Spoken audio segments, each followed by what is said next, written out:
कैसा है ये कंस, बचपन में ही उपद्रव करने लगा।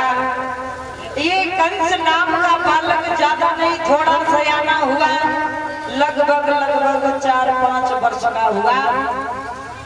तो अपने साथ के बच्चों को इकट्ठा करता है, लला खेलने चलोगे?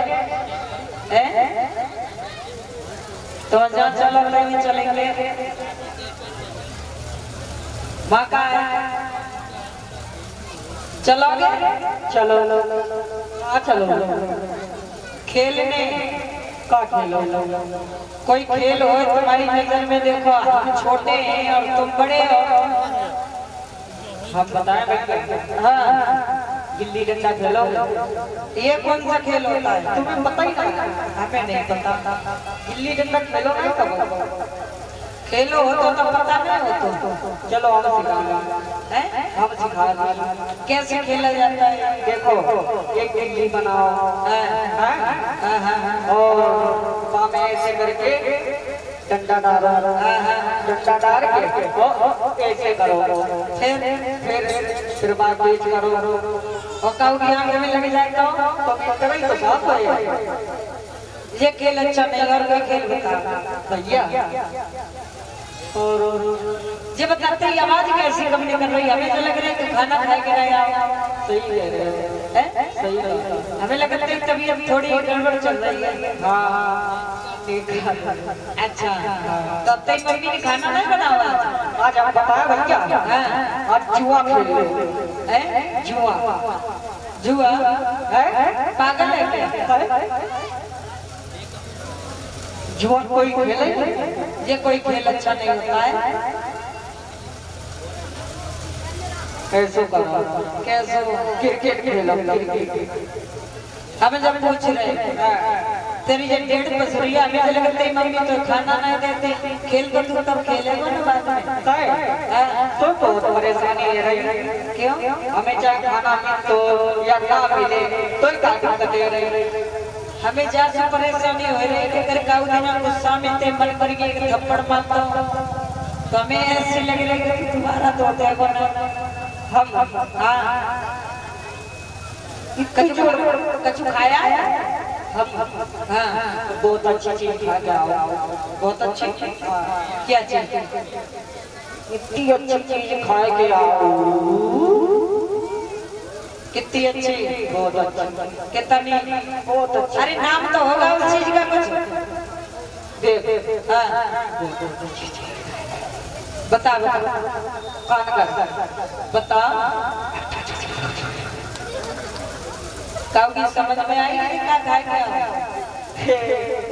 कान साफ कराया है हमारे तक। कान साफ भैया तो सुनाई करो, जाने सुन ले।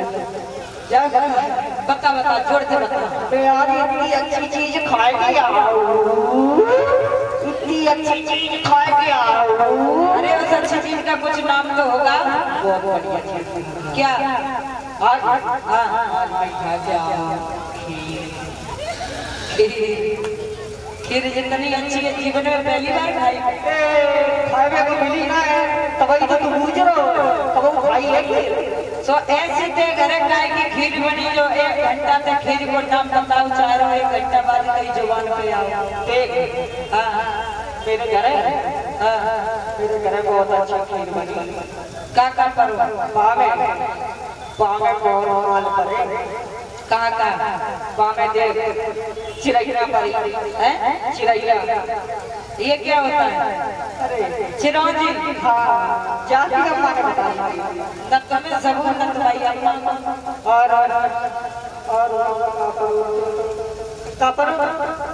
अरे खीर तू खाए के आओ और बाकी आगे पूछ रहा हूँ।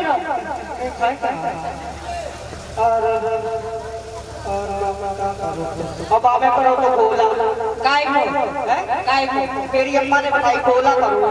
अच्छा करी। हाँ, मैंने सारी खीर फैलाए थी, बोला ही नहीं मिलो तो भाभी तू खीर में बोला ढूंढ रहे, बोला ही ढूंढ रहे। फिर और क्या पर और पामे पड़ी और पामे पड़ी मखनियां पड़ी। मखरी? हाँ, ये कोई चीज डालने वाली होती है। चिरौंजी होगी। हाँ क्या कि अम्मा को तुम्हारी कसम ना पूछो को खबर नहीं आया थे पता नहीं कैसे खीर का बताया दे पागल खीर तेरी मम्मी ने बताई और बाकी अम्मा कहना है मेरी अम्मा ने बताया अब आगे साबुदानी करी साबुदानी। हाँ पागल साबुदाना होता है। ए मेरी अम्मा के करके साबुदानी करी और बाबा एक और चीज बड़ी कहा बाबा पिल बड़ी किसमें से? अरे कुत्ता के कान में होते हैं। तू खीर खा के आया है इधर हमें कहते हैं भोजराज कंस और जो हमसे झूठ बोलता है उसका जीवन वही समाप्त कर देते हैं। तू हमें सिर नहीं समझ रहा हो? अगर तुम झूठ बोल रहे होगे ना कि खीर खा के आए तो जे मान लो तुम्हारी जिंदगी को आज भी नहीं जरा देख अबे ऐसा बात हम जाके हाथ में ठूक दे और तू चल इधर इधर आज वो कंस छोटे छोटे बच्चों को अपने पास बुलाता है कहता अपनी जीभ निकाल और जैसे ही बच्चे जीभ निकालते हैं तो धीरे धीरे बड़े आराम से पहले कंधा पे हाथ रखो भैया थोड़े और थोड़ा और बड़े और कछु नहीं बंद तुम्हारा तो दांतों तक बच्चन की अपनी जीभ ही काट ले किसी की आंख फोड़ देता है किसी की टांग तोड़ देता है किसी से कहता भैया इधर आने कुआं में क्या है और जैसे बच्चे कुआं में जाते हैं तो पीछे से धक्का मार देता है। ऐसे ऐसे उपद्रव भोजराज कंस बचपन में करने लगा। और याद रखना बंधुओं जब बच्चा कोई भी काम गलत करता है तो वो नाने पिता के पास सबसे पहले जाते हैं। भोजराज कंस उत्पात करने लगा उन्होंने महाराज उग्रसेन के पास जाने लगे। भोजराज कंस थोड़ा सयाना और हुआ तो अब तक तो बच्चों के साथ में दुर्व्यवहार करता था लेकिन अब गोकुल की लड़कियां दूध दही बेचने के लिए मथुरा में आती हैं। भोजराज कंस पूछता है तुम्हारी शादी कहाँ हुई? शादी गोकुल में। भोजराज कंस कहता है मथुरा में क्या लड़के नहीं रहे थे तुम्हारे बाप ने गोकुल में ब्याही हो आज उन लड़कियों को वृक्ष से बांध के मार लगवाता है भोजराज कंस। और जब ऐसे ऐसे पाप करता है तो याद रखना बंधुओं भगवान हर पाप माफ कर देते हैं लेकिन दो पाप ऐसे हैं संसार में जिन्हें परमात्मा कभी माफ नहीं करता है। एक जो लोग अपने भाई का हिस्सा खाते हैं बंटवारे में जो अपने भाई का हिस्सा खाते हैं उन्हें कभी माफ नहीं करते हैं और दूसरा जो लोग दूसरे की बहन बेटियों के साथ में गलत व्यवहार करते हैं उन्हें परमात्मा कभी माफ नहीं करता है। एक बार जिस समय सीता जी का हरण हो गया भगवान राम सीता जी को ढूंढ रहे थे तो सुग्रीव जी से भेंट हुई और सुग्रीव जी से भेंट हुई तो उन्होंने बताया कि सुग्रीव के भैया बाली ने उन्हें राज्य से निकाल दिया है। तो भगवान राम में और बाली में युद्ध हुआ तो अंतिम सांसों में बाली ने पूछा प्रभु मैं ये तो जानता हूँ कि तुम कोई साधारण मनुष्य नहीं हो तुम साक्षात नारायण के अवतार हो क्योंकि ये वही बाली था महाराज जिस बाली ने रावण कितना बड़ा बलवान था सब लोग जानते हैं और रावण जैसे बलधारी को बाली ने 6 महीने तक अपनी कांख में दबा करके ये वही बाली था। तो कह रहा है कि इतना तो मुझे पता है कि मुझे मारने वाला मुझे हराने वाला इस दुनिया में कोई पैदा नहीं हुआ तुम अवतारी हो तुम भगवान हो और अगर भगवान हो तो मैंने ये सुना है कि भगवान कभी ऊंच नीच का भेदभाव नहीं रखते हैं। लेकिन एक बात बताओ कि मेरी और सुग्रीव प्यारा और कारण कवन मैं मारा हम दोनों सगे भाई हैं हमने तुम्हारा कुछ नहीं बिगाड़ा लेकिन मेरे भैया सुग्रीव तुम्हें इतने प्रिय हैं और हम तुम्हारे दुश्मन हो गए तो कैसे हो गए?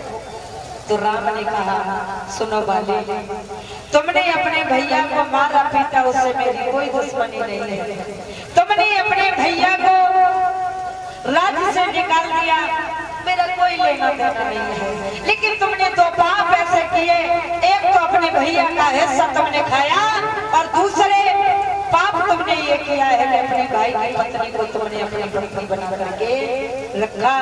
अनुज बधू भगिनी सुत नारी सुन संत कन्या समय चारी और इन्हें कुदृष्टि बिलो में जोई ताए बदे कछु पाप बनाए। जो दूसरे की बहन बेटी को गलत नजर से देखता है, ऐसे प्राणी को मारने में कोई पाप नहीं बताया। आज भोजराज कंस दूसरे की बहन बेटियों के साथ में बहुत गलत व्यवहार करता है। उन्होंने महाराज उग्रसेन के पास जाने लगे तो एक दिन महाराज ने भोजराज कंस को अपने पास बुलाया। बेटा कंस, कहिए पिताजी। इधर आओ। बोलो क्यों बुलाया है? ये दरबार में इतनी भीड़ लगी है। हाँ बहुत भीड़ है। आज से पहले तो तुमने इतनी भीड़ कभी नहीं देखी बिल्कुल नहीं होगी। देखी महाराज, आज क्या कारण है कि इतनी भीड़ है? लेकिन तुम्हें पता है आज ये सब लोग क्यों आए हैं? क्यों आए हैं? ये सब लोग तुम्हारी शिकायतें लेकर के आए हैं। मेरी शिकायत? कौन सी शिकायत लेके आया? कराया हैं? देखो ये जो सामने बैठे हैं ना, इनके बच्चे की तुमने आंख फोड़ी है। उसने आँख फोड़ दी? तुमने? हाँ। कौन कह रहा है मैंने आँख फोड़ दी? कौन कह रहा है? अरे उसकी एक आँख खराब की, मैंने वो दूसरी फोड़ दी। अच्छा, और जो उससे पीछे ये बाबा जी बैठे हैं, इनके नाती की तुमने टांग तोड़ी है। टांग तोड़ी नहीं है, टांग ठीक कर दी, मेरे डॉक्टर भी हो गया है? कंस, हाँ। उधर देखो। बोलो।